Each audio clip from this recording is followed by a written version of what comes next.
Surely you would not honor one guest above the other, for he who is more mindful of one loses the love and the faith of both among the hills. When you sit in the cool shade of the white poplars, sharing the peace and serenity of distant fields and meadows, then let your heart say in silence, God rests in reason. And when the storm comes, and the mighty wind shakes the forest, and thunder and lightning proclaim the majesty of the sky, then let your heart say in awe, God moves in passion. And since you are a breath in God's sphere, and a leaf in God's forest, you too should rest in reason and move in. And a woman spoke, saying, Tell us. And he said, Your pain is the breaking of the shell that encloses your understanding. Even as the stone of the fruit must break, that its heart may stand in the sun, so must you know pain. And could you keep your heart in wonder at the daily miracles of your life, your pain would not seem less wondrous than your joy, and you would accept the seasons of your heart, even as you have always accepted the seasons that pass over your fields. And you would watch with serenity through the winters of your grief. Much of your pain is self-chosen. It is the bitter potion by which the physician within you heals your sick. Therefore trust the physician, and drink his remedy in silence and tranquility, for his hand, though heavy and hard, is guided by the tender hand of the unseen, and the cup he brings, though it burn your lips, has been fashioned of the clay which the potter has moistened with his own sacred tears. And a man said, Speak to us of, and he answered, saying, Your hearts know in silence the secrets of the days and the nights. But your ears thirst for the sound of your heart's knowledge. You would know in words that which you have always known in thought. You would touch with your fingers the naked body of your dreams. And it is well you should. The hidden wellspring of your soul must needs rise and run murmuring to the sea, and the treasure of your infinite depths would be revealed to your eyes. But let there be no scales to weigh your unknown treasure, and seek not the depths of your knowledge with staff or sounding, for self is a sea boundless. And say not, I have found the truth, but rather, I have found a truth. Say not, I have found the path of the soul. Say rather, I have met the soul walking upon my path. For the soul walks upon all paths. The soul walks not upon a line, neither does it grow like a reed. The soul unfolds itself, like a lotus of countless petals. Then said a teacher, Speak to us of, and he said, No man can reveal to you aught but that which already lies half asleep in the dawning of your knowledge. The teacher who walks in the shadow of the temple, among his followers, gives not of his wisdom but rather of his faith and his lovingness. If he is indeed wise, he does not bid you enter the house of his wisdom, but rather leads you to the threshold of your own mind. The astronomer may speak to you of his understanding of space, but he cannot give you his understanding. The musician may sing to you of the rhythm which is in all space, but he cannot give you the ear which arrests the rhythm nor the voice that echoes it. And he who is versed in the science of numbers can tell of the regions of weight and measure, but he cannot conduct you thither. For the vision of one man lends not its wings to another man. And even as each one of you stands alone in God's knowledge, so must each one of you be alone in his knowledge of God and in his understanding of the earth. And a youth said, Speak to us of, and he answered, saying, Your friend is your needs answered. He is your field which you sow with love and reap with thanksgiving. And he is your board and your fireside. For you come to him with your hunger, and you seek him for peace. When your friend speaks his mind, you fear not the nay in your own mind, nor do you withhold the a. And when he is silent, your heart ceases not to listen to his heart. For without words, in friendship, all thoughts, all desires, all expectations are born and shared. With joy that is when you part from your friend, you grieve not, for that which you love most in him may be clearer in his absence, as the mountain to the climber is clearer from the plain. And let there be no purpose in friendship save the deepening of the spirit. For love that seeks aught but the disclosure of its own mystery is not love but a net cast forth, and only the unprofitable is caught. And let your best be for your friend.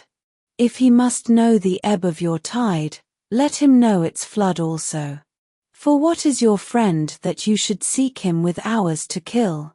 Seek him always with hours to live. For it is his to fill your need, but not your emptiness. And in the sweetness of friendship let there be laughter, and sharing of, for in the dew of little things the heart finds its morning and is. And then a scholar said, speak of talking. And he answered, saying, you talk when you cease to be at peace with your thoughts, and when you can no longer dwell in the solitude of your heart you live in your lips, and sound is a diversion, and in much of your talking, thinking is half murdered. For thought is a bird of space, that in a cage of words may indeed unfold its wings but cannot fly. There are those among you who seek the talkative through fear of being alone. The silence of aloneness reveals to their eyes their naked selves, and they would escape. And there are those who talk, and without knowledge or forethought reveal a truth which they themselves do not, and there are those who have the truth within them, but they tell it not. In the bosom of such as these the spirit dwells in rhythmic silence. When you meet your friend on the roadside or in the marketplace, let the spirit in you move your lips and direct your tongue. Let the voice within your voice speak to the ear of his ear, for his soul will keep the truth of your heart as the taste of the wine is when the color is forgotten and the vessel is no more. And an astronomer said, Master, what of time? And he answered, you would measure time, the measureless and the immeasurable. You would adjust your conduct and even direct the course of your spirit according to hours and seasons. Of time you would make a stream upon whose bank you would sit and watch it, yet the timeless in you is aware of life's timelessness, and knows that yesterday is but today's memory and tomorrow is today's dream. And that which sings and contemplates in you is still dwelling within the bounds of that first moment which scattered the stars into space. Who among you does not feel that his power to love is boundless? And yet who does not feel that very love, though boundless, encompassed within the center of his being, and moving not from love thought to love thought, nor from love deeds to other love deeds? And is not time even as love is, undivided and paceless? But if in your thought you must measure time into seasons, let each season encircle all the other seasons, and let today embrace the past with remembrance and the future with longing. And one of the elders of the city said, speak to us of good and evil. And he answered, of the good in you I can speak, but not of the evil. For what is evil but good tortured by its own hunger and thirst? Verily, when good is hungry it seeks food even in dark caves, and when it thirsts it drinks even of dead waters. You are good when you are one with, yet when you are not one with yourself you are not evil. For a divided house is not a den of thieves, it is only a divided house. And a ship without rudder may wander aimlessly among perilous isles yet sink not to the bottom. You are good when you strive to give of yourself. Yet you are not evil when you seek gain for yourself. For when you strive for gain you are but a root that clings to the earth and sucks at her breast. Surely the fruit cannot say to the root, be like me, ripe and full and ever giving of your abundance. For to the fruit giving is a need, as receiving is a need to the root. You are good when you are fully awake in your speech, yet you are not evil when you sleep while your tongue staggers without, and even stumbling speech may strengthen a weak tongue. You are good when you walk to your goal firmly and with bold steps. Yet you are not evil when you go thither, even those who limp go not backward. But you who are strong and swift, see that you do not limp before the lame, deeming it kindness. You are good in countless ways, and you are not evil when you are not good, you are only loitering and sluggard. Pity that the stags cannot teach swiftness to the turtles. In your longing for your giant self lies your goodness, and that longing is in all of you. But in some of you that longing is a torrent rushing with might to the sea, carrying the secrets of the hillsides and the songs of the forest. And in others it is a flat stream that loses itself in angles and bends and lingers before it reaches the shore. But let not him who longs much say to him who longs little, "Wherefore are you slow and halting?" For the truly good ask not the naked, "Where is your garment?" nor the houseless, "What has befallen you?" Then a priestess said, "Speak to us," and he answered, saying, "You pray in your distress and in your need. Would that you might pray also in the fullness of your joy and in your days of abundance. For what is prayer but the expansion of yourself into the living ether? And if it is for your comfort to pour your darkness into space, it is also for your delight to pour forth the dawning of your heart. And if you cannot but weep when your soul summons you to prayer, she should spur you again and yet again, though weeping, until you shall come laughing. When you pray you rise to meet in the air those who are praying at that very hour, and whom save in prayer you may not meet. Therefore let your visit to that temple invisible be for naught but ecstasy and sweet communion. For if you should enter the temple for no other purpose than asking, you shall not receive. And if you should enter into it to humble yourself, you shall not be lifted. Or even if you should enter into it to beg for the good of others, you shall not. It is enough that you enter the temple. I cannot teach you how to pray in words. God listens not to your words save when he himself utters them through your, and I cannot teach you the prayer of the seas and the forests and the mountains. But you who are born of the mountains and the forests and the seas can find their prayer in your heart, and if you but listen in the stillness of the night you shall hear them saying, Our God, who art our winged self, it is thy will in us that willeth. It is thy desire in us that desireth. It is thy urge in us that would turn our nights, which are thine, into days which are thine also. We cannot ask thee for aught, for thou knowest our needs before they are born. Thou art our need, and in giving us more of thyself thou givest us all. Then a hermit, who visited the city once a year, came forth and said, Speak, and he answered, saying, Pleasure is a freedom song, but it is not freedom. It is the blossoming of your desires, but it is not their fruit. It is a depth calling unto a height, but it is not the deep nor the high. It is the caged taking wing, but it is not space encompassed. In very truth, pleasure is a freedom song. And I fain would have you sing it with fullness of heart, yet I would not have you lose your hearts in the singing. Some of your youth seek pleasure as if it were all, and they are judged, and I would not judge nor rebuke them. I would have them seek. For they shall find pleasure, but not her alone.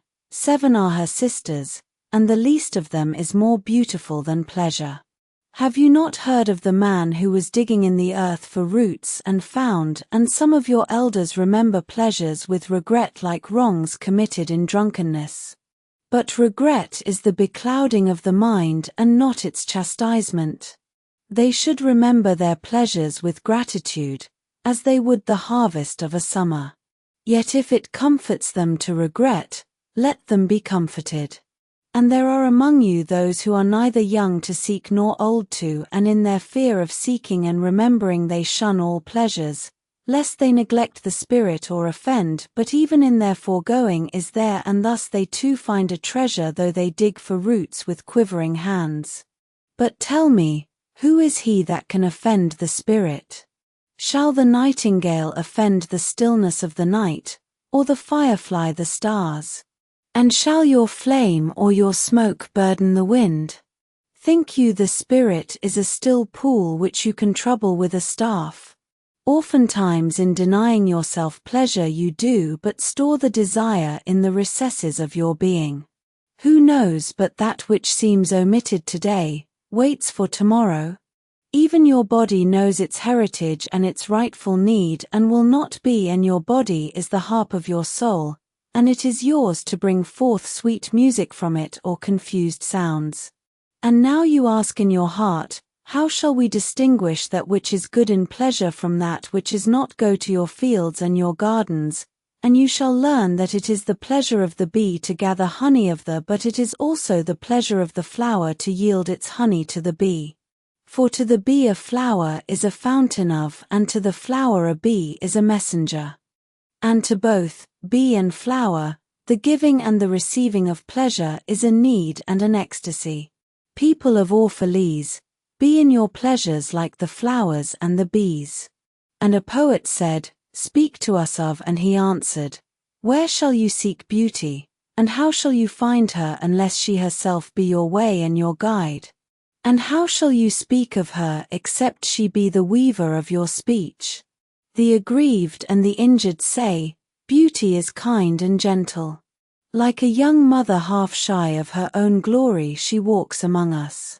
And the passionate say, nay, beauty is a thing of might and dread.